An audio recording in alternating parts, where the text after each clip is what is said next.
بسم اللہ الرحمن الرحیم۔ السلام علیکم ناظرین، آج ہم آزاد کشمیر اور راولہ کوٹ کی جو تازہ ترین صورتحال ہے اس کے اوپر بھی بات کریں گے، اور رات کے وقت یعنی صبح فجر کے ٹائم پہ جو کریک ڈاؤن کیا اس کے اوپر بھی بات کریں گے، اور احتجاج اور آگے کیا ہوگا، حکمت عملی کیا ہوگی جو عوامی ایکشن کمیٹی کی، تو اس کے اوپر بھی بات کریں گے۔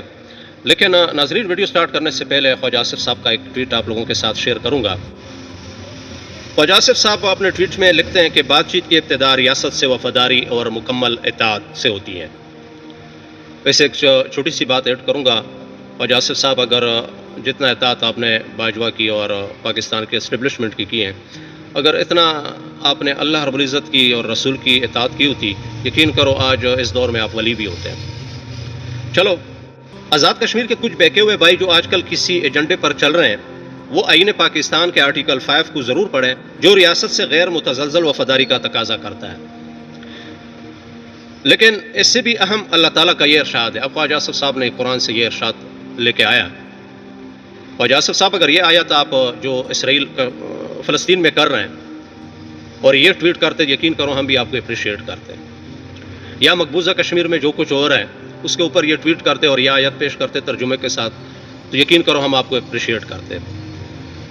لیکن بہرحال انہوں نے یہ آیت پیش کی ہے سورہ مائدہ کی کہ انما جزاء الذین یحاربون اللہ ورسولہ، آخر تک یہ آیت، اور اس کا ترجمہ بھی شیئر کیا انہوں نے خود، کہ جو لوگ اللہ اور اس کے رسول سے جنگ کرتے ہیں اور زمین میں فساد پھیلانے کی کوشش کرتے ہیں، ان کی سزا یہ ہے کہ انہیں قتل کیا جائے، یا سولی پر چڑھا دیا جائے، یا ان کے ہاتھ اور پاؤں مختلف سمتوں سے کاٹ دیے جائے، یا انہیں ملک بدر کر دیا جائے، یا ان کے لیے دنیا میں رسوائی ہے اور آخرت میں بڑا عذاب ہے۔ خواجہ آصف صاحب، یہ جو آپ نے ٹویٹ سورہ مائدہ میں آپ نے آیت پیش کی ہے، یہ جنگ فلسطین میں اسرائیل نہیں کر رہا، اور نہ مقبوضہ کشمیر میں یہ جنگ ہو رہا ہے۔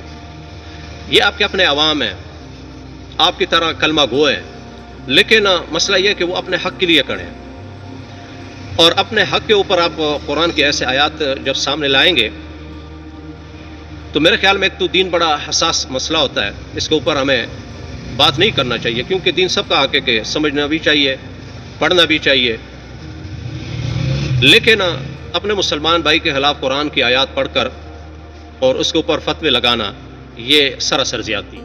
دوستو، دین کے حوالے سے بات کرتے وقت احتیاط کرنا ضروری ہے، اور ایک بات جو میں اکثر اپنے اصول کے طور پر کہنا چاہتا ہوں وہ یہ ہے کہ مذہب اور خاص طور پر قرآن پاک کی آیات بہت حساس اور ذمہ داری کا موضوع ہے۔ ہم میں سے ہر شخص قرآن پڑھ بھی سکتا ہے، سمجھنے کی کوشش بھی کر سکتا ہے، لیکن جب کسی آیت کو کسی سیاسی واقعے، کسی فرد یا کسی گروہ پر لاگو کیا جاتا ہے تو وہاں احتیاط کی ضرورت پڑ جاتی ہے۔ قرآن صرف چند آیات کا نام نہیں بلکہ پورا ایک پیغام، سیاق اور اصول رکھتا ہے۔ اس لیے تاریخ میں علماء ہمیشہ یہ بات کرتے رہے کہ آیت کو ان کے مکمل پس منظر اور مفہوم کے ساتھ سمجھنا چاہیے۔ ناظرین، اختلاف ہو سکتا ہے، تنقید بھی ہو سکتی ہے، سیاسی موقف بھی ہو سکتا ہے، لیکن کسی کو فوراً دین، فساد یا آخرت کے فیصلوں سے جوڑ دینا بہت بڑی ذمہ داری کا معاملہ ہے۔ اسی طرح اگر کوئی شخص عالم نہیں بھی ہے تب بھی وہ سوال کر سکتا ہے، بات بھی کر سکتا ہے اور رائے بھی دے سکتا ہے، لیکن احتیاط، تحقیق اور عاجزی کے ساتھ۔ ہم سب کو اصول یاد رکھنا چاہیے، قرآن کو اپنے رائے کے مطابق نہیں بلکہ اپنے رائے کو قرآن کے اصولوں کے مطابق سمجھنے کی کوشش کرنی چاہیے۔ اور آخر میں خواجہ آصف صاحب، اتنا میں کہہ دوں گا کہ بحث جیتنے سے زیادہ اہم سچ اور انصاف تک پہنچنا ہوتا ہے، کاش کہ آپ میں انصاف بھی ہوتا۔ اب ناظرین، ہم آتے ہیں آزاد کشمیر اور راولہ کوٹ کی صورتحال کی طرف۔ آزاد کشمیر، خصوصاً راولہ کوٹ کے اس صورتحال پر جس نے ایک بار پھر لوگوں کی توجہ اپنی طرف کھینچ لی ہے۔ دوستو، سوشل میڈیا اور مختلف ذرائع سے آنے والے اطلاعات کے مطابق رات کے وقت ایک کارروائی کی گئی ہے، جبکہ دوسری طرف یہ بھی دعویٰ سامنے آیا کہ مظاہرین نے مزاحمت کی اور دوبارہ اکٹھا ہونا شروع کر دیا، تو اسی وجہ سے ہم نے کریک ڈاؤن شروع کی۔ لیکن یہ بات یاد رکھنا ضروری ہے ناظرین کہ ابتدائی اطلاعات وقت کے ساتھ تبدیل بھی ہو سکتی ہے،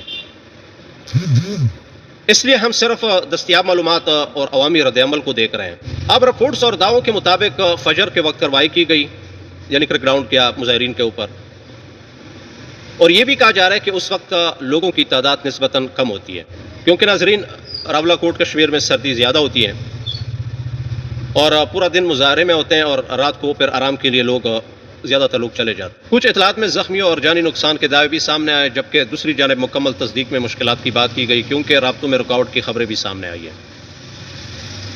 اسی دوران مختلف ویڈیوز اور پوسٹیں بھی سامنے آئی، لیکن کسی بھی منظر یا دعوے کی آزادانہ تحقیق ضروری ہوتی ہے ناظرین۔ اور یہ سوال اب بھی موجود ہے کہ کیا صورتحال کنٹرول میں آ گئی ہے یا احتجاج دوبارہ شدت اختیار کرے گا؟ اب ناظرین، لوگ پھر دوبارہ کیوں اکٹھے ہو جاتے ہیں؟ یہ ایک اہم سوال ہے۔ عام طور پر جب کسی احتجاج یا دھرنے میں لوگ مسلسل موجود رہتے ہیں تو اس کے پیچھے کچھ وجوہات ہوتی ہیں۔ پہلی وجہ یہ ہے کہ مطالبات کو سنجیدگی سے لیا جائے، دوسری عوامی نمائندگی کا احساس کیا جائے، اور تیسری رد عمل کے باوجود موقف برقرار رکھنا ہوتا ہے۔ یہ تین سب سے بڑی وجہ ہوتی ہیں، اور راولا کوٹ کے حوالے سے بھی یہی کہا جا رہا ہے کہ لوگ اپنی آواز برقرار رکھنا چاہتے ہیں۔ اب بات کرتے ہیں سیاسی رد عمل اور بیانات کی۔ ایسے واقعات کے بعد سیاست میں بھی تیزی ہو جاتی ہے۔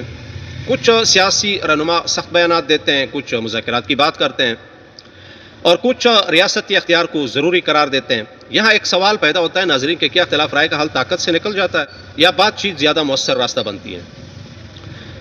دنیا بھر کے تجربات یہی بتاتے ہیں کہ طویل کشیدگی میں مذاکرات اکثر اہم کردار ادا کرتے ہیں۔ دوستو، آگے کیا ہوگا؟ آنے والے دنوں میں تین امکانات ہو سکتے ہیں۔ پہلا امکان یہ ہے کہ صورتحال مذاکرات کی طرف چلا جائے، اور دوسرا امکان یہ کہ احتجاج مزید بڑھے، اور تیسرا امکان یہ کہ محدود انتظامی اقدامات کے ذریعے حالات نارمل کرنے کی کوشش کیا جائے۔